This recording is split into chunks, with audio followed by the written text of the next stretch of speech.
Très bien, on va démarrer. Donc, bonjour à tous ceux qui nous ont rejoints. Donc, on va démarrer tout doucement pour laisser le temps aux derniers de se connecter. Donc, quelques règles de base parce qu'on va être assez nombreux aujourd'hui. Donc, on a désactivé vos micros et je crois vos caméras pendant la présentation. On les réactivera à la fin pour la session questions-réponses. Mais si vous ne prenez pas la parole, merci de les conserver fermés pour éviter les bruits de fond. On enregistre ce webinaire puisqu'il sera disponible ensuite en replay. Et donc, comme vous êtes assez nombreux, on vous demande de poser vos questions dans le chat qui est disponible. Soit les équipes y répondront au fur et à mesure, soit on prendra vos questions à la fin pour y répondre.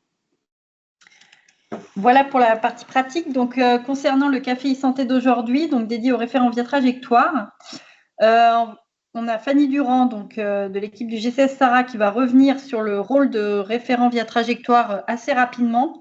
Et puis, on laissera la place aux équipes du CH d'Annecy Genevois, qu'on remercie d'assurer cette présentation pour nous faire leur retour d'expérience. Et donc, en particulier, on reviendra sur pourquoi a été constituée cette cellule via trajectoire. Hop. Quelles en sont les missions et puis une partie bilan et performance. Donc, je remercie Stéphane Pilatousseau, Valérie Zimmermann et Séverine Thomas pour leur participation et je laisse la parole à Fanny. Bonjour à tous. Donc, l'idée, c'était quand même juste de vous refaire un petit point sur le rôle et les différentes missions au sens très large du référent via trajectoire et surtout sur voilà, l'appropriation de ces missions-là, plus ou moins bonnes, de nos utilisateurs en région Auvergne-Rhône-Alpes. Donc, on peut y aller. L'idée, donc, c'était de vous reparler des trois grands thèmes. Le référent structure, le référent via trajectoire, alors au sens large, structure ou unité, c'est la personne ressource de via trajectoire au sein de son établissement. Les principales missions, ça va être la gestion des comptes et des habilitations. Donc, voilà, toute la partie « j'autorise les professionnels de la structure à accéder aux données des patients ou des usagers ». Il y a aussi une partie gestion de la fiche annuaire. Donc, je décris ma structure pour qu'elle soit le mieux référencée dans l'annuaire via trajectoire. C'est d'autant plus vrai sur les structures qui vont être amenées à recevoir des demandes, puisqu'on va, au mieux, l'annuaire sera complété, au mieux, les demandes qui vont arriver sur l'établissement seront appropriées. Donc, sur ces sujets-là, on est en lien avec l'Aurore et il peut y avoir un lien avec des référents dits médicaux, au-delà de la fonction de base du référent tel qu'il est habilité dans l'outil. Et puis, il y a un dernier point qui va être de faire le lien à la fois avec les équipes via trajectoire, donc nos équipes au sein du GCS Sarah, à la fois d'être le relais auprès des professionnels de notre établissement. Et sur ce point-là, notamment, faire de la transmission d'informations en cas de nouvelles fonctionnalités, d'accompagner les collègues sur des sujets de formation, d'identification de bugs, en tout cas en premier niveau. Et du coup, on vous a remis avec un petit indicateur coloré. Si tu veux passer, Cécilie, normalement, il doit y avoir une animation qui ne marche pas. Voilà. On vous a remis un peu les différents niveaux d'appropriation chez nous. Donc, sur la gestion des comptes et habilitations, il n'y a pas de sujet. C'est la principale mission du référent et elle est globalement assurée par tous les référents. D'ailleurs, on vous a remis le lien en bas de la diapo qui vous permet de vous inscrire pour assurer correctement cette partie. J'allais dire c'est le minimum syndical. Sur la gestion de la fiche annuaire, c'est globalement bien réalisé par les référents chez nous, mais il est parfois nécessaire qu'il y ait un appui de la part de nos équipes, notamment dans le cas où on fait le lien avec le ROR, le répertoire opérationnel des ressources, qui alimente également via trajectoire. Et par contre, sur la partie lien avec l'équipe via trajectoire, relais auprès des professionnels de l'établissement, on constate que c'est une mission qui n'est pas assurée systématiquement, qu'on a peut-être eu du mal à fédérer autour de cette mission et en tout cas à la mettre en avant. Et c'est quelque chose qu'on aimerait pousser davantage. C'est pour ça ça nous tenait à cœur de vous faire part de ce retour d'expérience des utilisateurs du CHNC Genevois, parce que pour le coup, cette mission, elle est plus qu'assurée par les référents et par la cellule via trajectoire. Donc, c'est dans cette optique-là qu'ils vont vous présenter la manière dont ils se sont structurés autour de l'outil via trajectoire. Et du coup, je vais laisser la parole à l'équipe du Change et à Stéphane Pilate pour nous expliquer pourquoi cette cellule a été mise en place. Merci Fanny. Donc je suis Stéphane Pilac, je suis attaché d'administration et je suis le responsable administratif de la filière gériatrique du change. Et parmi mes missions, j'ai l'encadrement de la cellule via trajectoire. Diapo suivant. Simplement pour vous présenter notre établissement, donc le centre hospitalier Annecy-Genevois. Voilà quelques données que je ne vais pas vous énoncer. Simplement, deux informations par rapport à Via Trajectoire, c'est qu'on est constitué de 5 établissements, 2 sites hospitaliers, 3 sites EHPAD, SMR, USLD. Donc nous sommes à la fois dans le cadre de Via Trajectoire, nos services sont des services demandeurs et nous sommes également receveurs de demandes. Donc on est sur les deux versants de Via Trajectoire. Et bien évidemment, pardon, alors on est dans un établissement soi-disant intelligent, mais on n'a pas la lumière à tous les étages. Donc en fait, on est obligé régulièrement, la lumière s'éteint, pardon pour ça. Et simplement vous dire aussi que je vous laisse apprécier la taille de notre établissement et bien évidemment, ça a contribué à décider de la création de cette structure parce que le centre hospitalier, l'établissement a considéré à l'époque qu'on avait la taille critique suffisante pour attribuer des moyens à cette cellule et notamment des moyens humains. Diapo suivante. Historiquement, en fait, sur notre établissement, l'organisation sur Via Trajectoire, il y a eu différents essais, ça a été selon les périodes. Il y avait des personnels qui étaient dédiés temps plein, temps partiel à la gestion de Via Trajectoire, des fois en centralisé sur une direction. Et il y a eu plusieurs directions qui sont occupées de Via Trajectoire, successivement la direction des usagers, puis la direction des soins. Et il a été également tenté une version centralisée au niveau de la direction ou une version décentralisée au niveau de chaque pôle. À un moment, la direction a considéré que c'était peut-être pas suffisant, qu'il y avait besoin de structurer plus. Et donc, ce tournant intervient environ en 2021-2022, où là, le change dit Via Trajectoire, c'est un outil stratégique. Ça va nous aider à contribuer à fluidifier notre filière d'aval du MCO. Et d'autre part, ça va nous aider à structurer les admissions dans tous nos établissements receveurs. Donc, dans ce cadre-là, la cellule a été créée sur fin 2021, début 2022, avec plusieurs objectifs. Les objectifs principaux, en fait, c'était de structurer l'utilisation du logiciel dans l'établissement, faire monter en compétence les utilisateurs, les rendre le plus autonomes possible et lever les réticences des professionnels. À l'époque, dans notre établissement, probablement dans les vôtres également, il y avait beaucoup de réticences, de critiques vis-à-vis de Via Trajectoire, soit vis-à-vis, je dirais, de l'ergonomie de l'outil, ou alors de passer de quelque chose de papier à quelque chose de dématérialisé.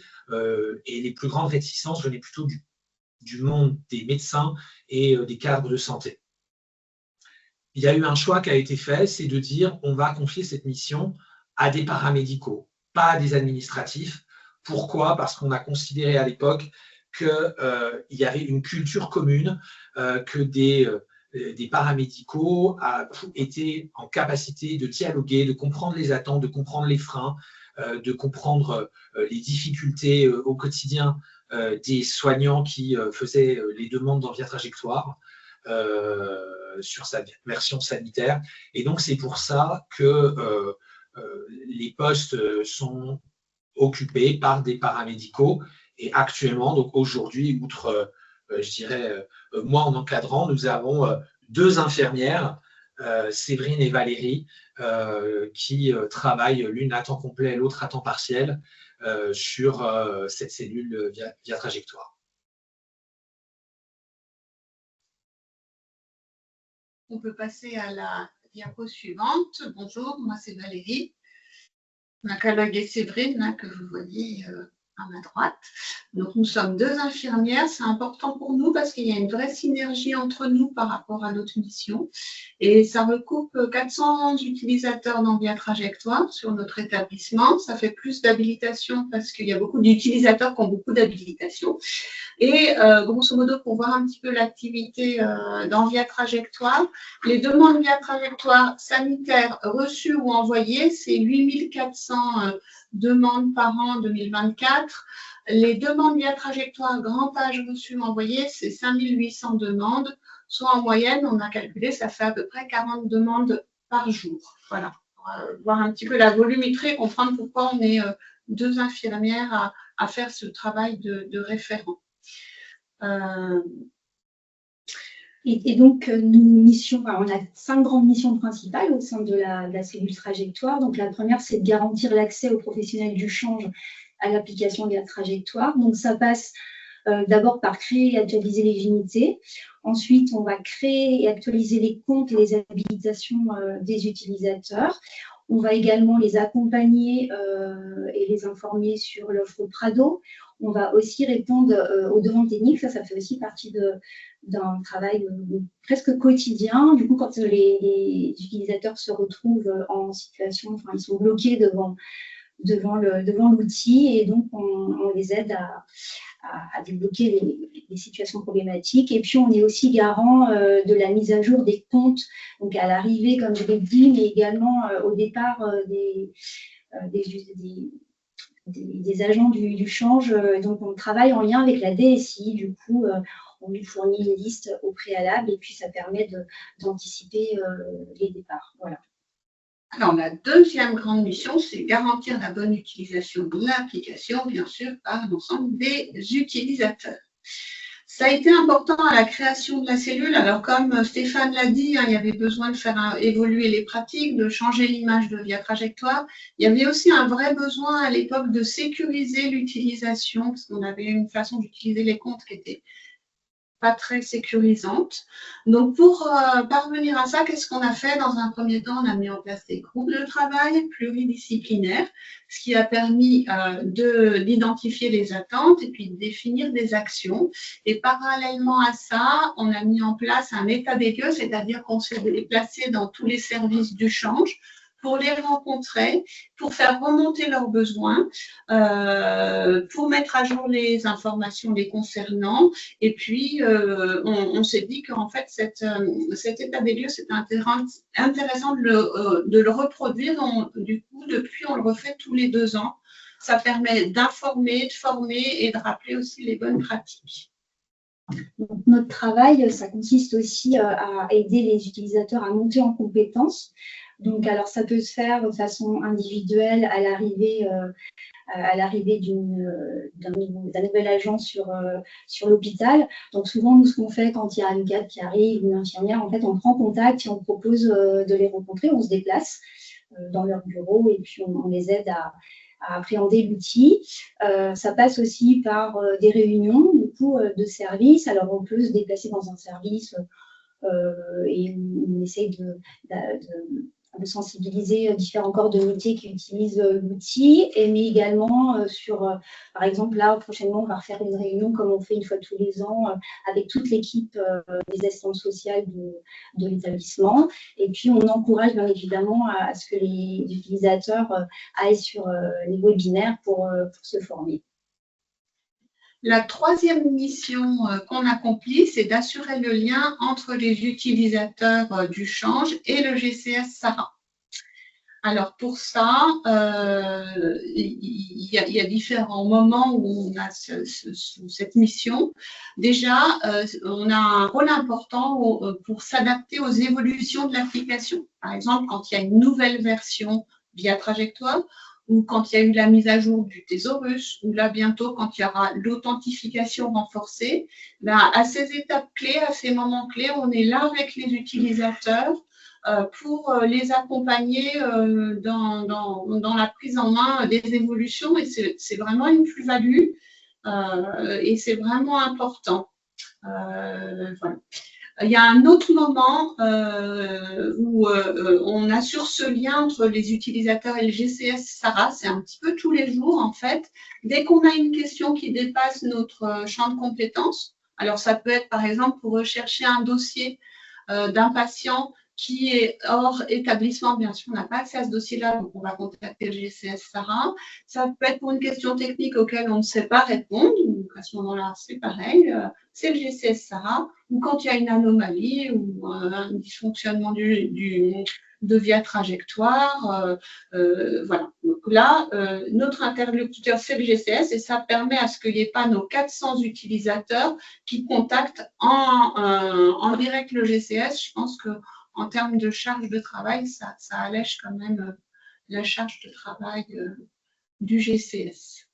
On assure également le lien entre les établissements extérieurs et les services du change. Alors, on est très régulièrement sollicité par les cadres ou les IDEC, ou éventuellement les médecins, souvent parce qu'ils sont à la recherche d'un dossier via trajectoire. Et donc, nous, on est amené régulièrement à contacter des EHPAD ou des SMR. Et puis, on est aussi un peu en support et on guide l'utilisateur qui n'a pas toujours l'habitude de transférer le dossier. Donc, voilà. En tout cas, on ne substitue pas à leur mission, mais on est là pour les guider et les soutenir. Et la direction du change a eu la volonté de mettre en place des réunions pluridisciplinaires entre le change et les principaux établissements partenaires. Alors, ça peut être une EHPAD ou un groupement d'EHPAD, ça peut être nos principaux SMR. Et là, c'est vraiment de faire une réunion où on se voit physiquement, où on se connaît mieux, ça apporte un lien qui est différent de l'application via trajectoire, qui reste une application, donc un petit peu, entre guillemets, excusez-moi pour le terme, mais un peu desséchante, quoi. Le fait de se voir, ça, c'est important. C'est aussi un moment où on peut poser sur la table quels sont les freins des uns et des autres et des possibilités des uns et des autres, et puis apprendre à essayer de trouver une solution commune ou aller vers quelque chose de plus fluide entre nous. C'est vraiment important parce que suite à ça, ça va permettre une meilleure rédaction des demandes. Ça va éviter de surmultiplier des demandes qui sont inappropriées. On va diminuer le délai de réponse, le nombre de démarches, et bien sûr, à terme, l'objectif, c'est quand même, entre autres, que notre DMS, notre durée moyenne de séjour, elle ne soit pas trop longue et surtout qu'elle ne soit pas rallongée parce qu'il y a un dossier trajectoire mal ficelé. Alors, bien sûr, l'outil de trajectoire ne fait pas tout, hein. On est sur des territoires où il y a de fortes tensions et quand il n'y a pas de place, il n'y a pas de place. Mais, voilà, c'est quand même une de nos missions qui est intéressante. Alors, ça ne se substitue pas, bien sûr, à tout le travail d'échange qu'il y a d'un service à un SMR, à une EHPAD, tout le travail relationnel que les médecins font, de médecin à médecin ou d'assistante sociale ou assistante sociale, tout le travail qui se fait au sein des unités. Ça vient en plus, en fait. Il y a une 5e grande mission, c'est d'assurer le suivi et l'analyse des flux patients. À la création de la cellule trajectoire, c'était vraiment une demande de la direction d'avoir un meilleur visuel sur l'activité de via trajectoire et comment ça se répercutait sur le change. Donc, ça peut être, bien sûr, c'est l'utilisation tout simplement des requêtes que vous avez dans la rubrique observatoire de via trajectoire. Et à ce moment-là, au niveau de cette rubrique, je suis un petit peu dans le noir, excusez-moi, je reviens sur ma diapo. Voilà.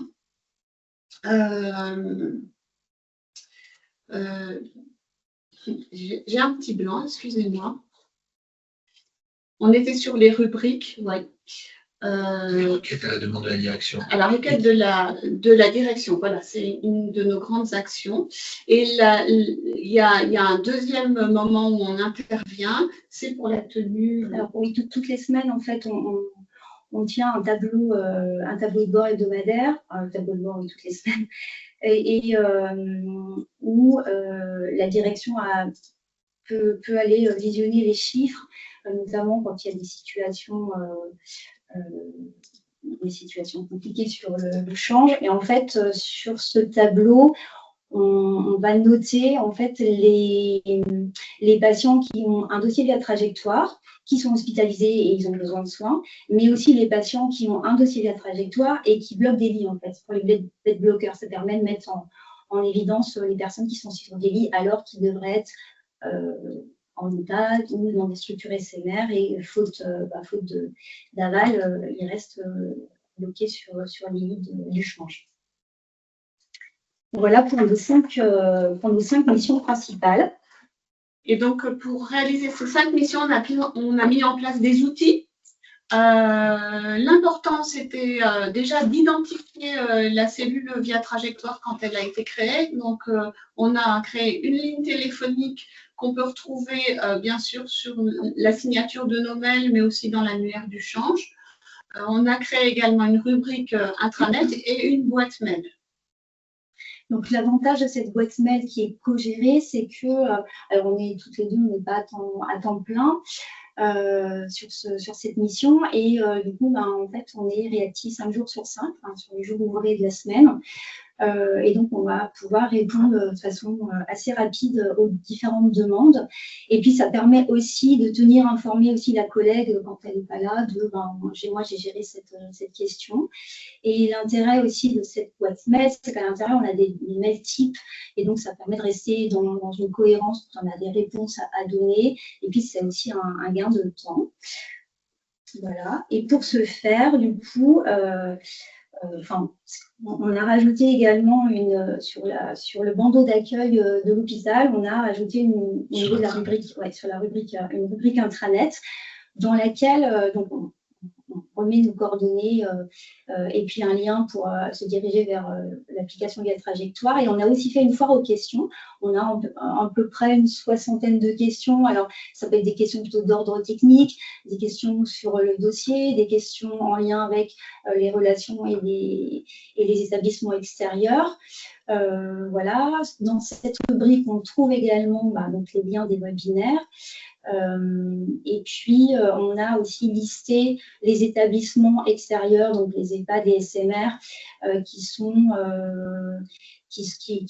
regroupés par situation géographique ou en fonction des spécialités qu'ils peuvent proposer. Ces documents-là, en fait, on a besoin de les actualiser environ 1 fois par an.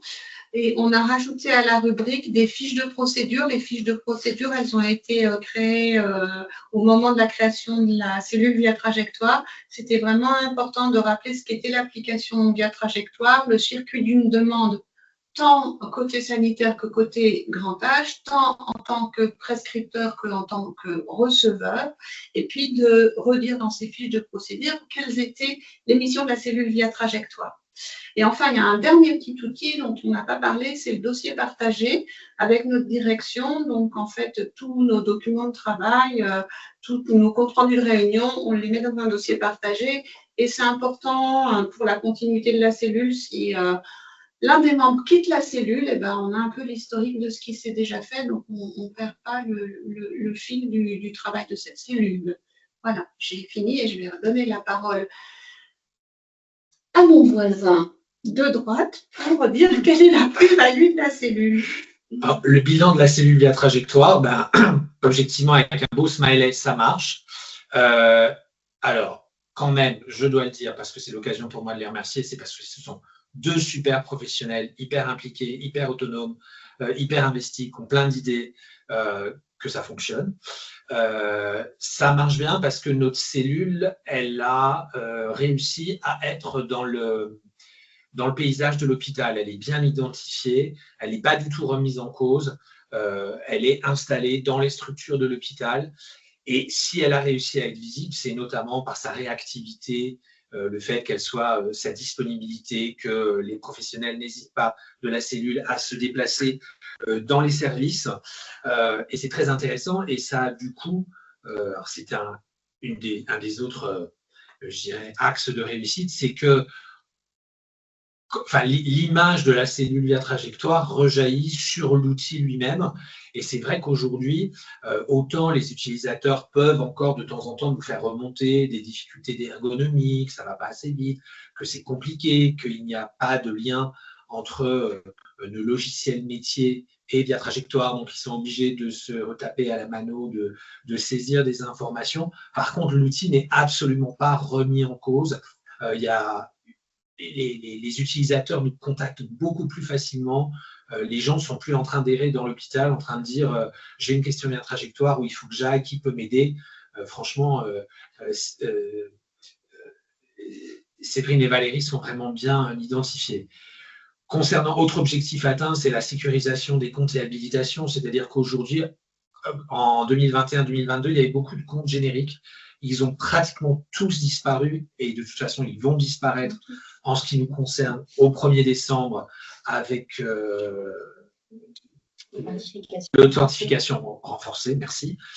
Voilà. Et puis, il y avait aussi beaucoup de professionnels qui se passaient leur code, etc., ce qui n'est absolument pas, je dirais, sécurisé. Et donc ça, cette pratique-là n'existe, à notre connaissance, plus du tout sur les établissements. Sur la montée en compétences et en autonomie des utilisateurs, tous les outils qui ont été mis en place ont contribué à le faire. C'est vrai que certains utilisateurs qu'on a accompagnés, etc., nous sollicitent moins voilà, ont adopté certains mécanismes, etc. Donc, on a pu constater quand même, ou même en les revoyant, en faisant ces bilans tous les 2 ans, que voilà, qu'il y a beaucoup de choses qui ont été acquises. Voilà. Et en ce qui concerne les sites receveurs pour la gestion des admissions, alors je participe à toutes les commissions d'admission de nos établissements. Je peux vous dire que la colonne vertébrale de nos commissions d'admission, c'est Via Trajectoire. C'est-à-dire qu'on regarde les dossiers, on essaye d'utiliser un maximum de fonctionnalités de suivi pour fluidifier les échanges entre nous.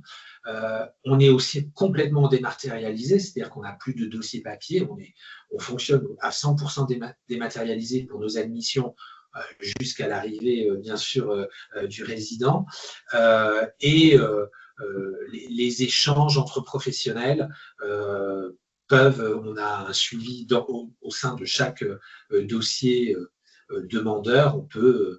Le médecin peut mettre une information, la CAD de santé sur le profil médical, la CAD de santé va pouvoir se prononcer sur la charge en soins. Le gestionnaire qui s'occupe des finances va dire ok, c'est bon pour moi, c'est bon. Enfin voilà, on peut même être au-delà des commissions d'admission, on peut être gérer ça de façon asynchrone et ça fonctionne plutôt pas mal et ça a fluidifié vraiment. Enfin, ça n'a pas fluidifié les admissions parce qu'effectivement, quand il n'y a pas de place, il n'y a pas de place. Mais en tout cas, ça a fluidifié la gestion des admissions, c'est évident. Et ça aussi, c'est rentré dans les mœurs et c'est absolument plus remis en cause. C'est rentré dans l'utilisation de Via Trajectoire, c'est banalisé. Voilà. Et il nous reste 2 axes d'amélioration aujourd'hui. C'est renforcer la communication avec les équipes médicales parce que c'est vrai qu'une partie de notre communauté médicale considère encore que bon voilà, Via Trajectoire, c'est pas trop leur souci et ils délèguent ça à d'autres, mais il n'empêche qu'il y a une partie des dossiers qui relèvent de leurs compétences. Et d'autre part, je dirais sur la montée en compétences des utilisateurs, on est à mi-chemin, c'est-à-dire que de toutes ces rencontres qu'on fait avec les SMR EHPAD externes au change pour fluidifier nos relations et notamment mieux connaître leurs attentes, leurs critères d'admission, leurs critères de non-admission. Voilà, donc dans la rédaction des demandes, on a encore une marge de progression et le fait aussi donc, de dire que cette cellule dans le bilan très positif et complètement légitime, c'est que plus le temps avance, plus on participe, enfin Séverine et Valérie participent à d'autres travaux de l'établissement. Par exemple, elles participent à la commission d'admission commune qui gère les cas complexes qui a lieu 1 fois par mois. Et donc, c'est pareil, ces commissions d'admission commune, les dossiers sont extraits de Via Trajectoire, elles sont présentes. Elle participe aussi, on a créé, dans le cadre des relations ville-hôpital, un livret d'expertise recensant toute l'expertise pour la télé-expertise. Voilà, et ça a renforcé, effectivement, ça diversifie les activités plutôt que de faire que du Via Trajectoire pur. Voilà, et donc, les professionnels et la cellule en elle-même sont reconnus et installés dans le paysage et reconnus et appréciés pour ça. Voilà, donc merci de votre attention. Et si vous avez des questions, nous essaierons d'y répondre.